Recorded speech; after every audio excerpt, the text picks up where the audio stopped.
One of the things that we do when we come to do a consultation with our clients and we're looking around the home, even if they say, we're just looking to replace the siding, we tend to look a little deeper. And so we're paying attention to the window frames and the around the door frames as well, because one common point of failure is wood rot around the openings of the home, which would be the windows and the doors. That's something that we're going to take into consideration as a professional, as your contractor, and take a look at that, because if left unchecked and let to go, it can actually cause a lot of damage within the substrate of the home and into the framing.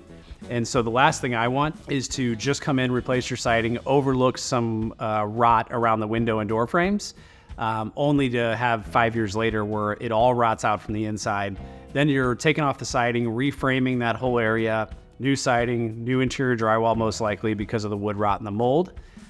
So it's something that, I think too often contractors, they just want to get in, get out, go fast. I'd like to believe that we're the opposite. We want to make it to where this is a one and done process for you.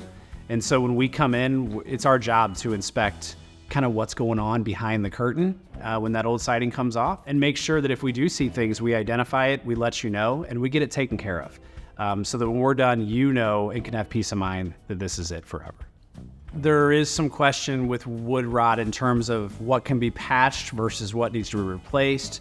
And there's a fairly common sense approach to it. And I think that is, if you can go up and if you can push your finger into it, it's obviously pretty bad. And that's only what we can see on the surface. So if it's that soft and it's black, there's a pretty good chance that that rot has actually penetrated deeper than what we just see on the outside. So our approach almost always is to just replace all the wood rot. We don't typically try to put Band-Aids over deteriorated wood, because once it's started, it's really hard to stop it.